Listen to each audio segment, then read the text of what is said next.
আজকে তোর তুই কিচ্ছু করবি না, বাড়াবাড়ি করিস না।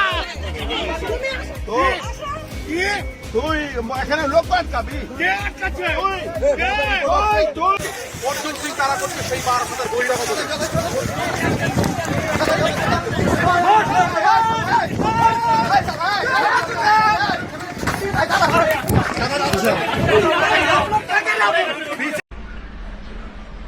আসলে ভিডিওটা আমি আপলোড করতাম না, কিন্তু কিছু কিছু সোশ্যাল মিডিয়াতে আজকাল আঙ্গুটা ছাপ যেগুলো নেতা রয়েছে তাদের জন্য বিশেষ করে আমি বলি, এদের জন্য আমাদের ওয়েস্ট বেঙ্গলটা বিশেষ করে এতটা পিছিয়ে রয়েছে।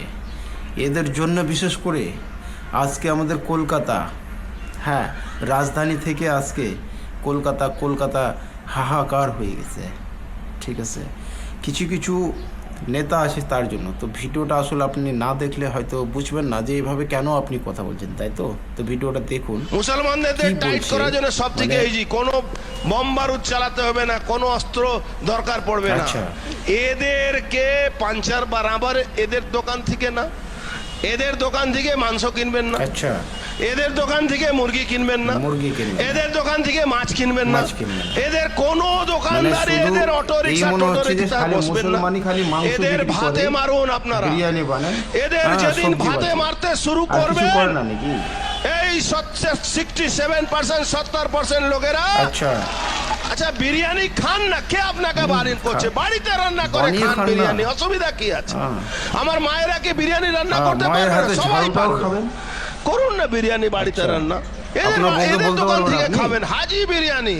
আরে হাজি বিরিয়ানি, হাজি নামই আছে, তারপরে আপনারা যাবেন খেতে।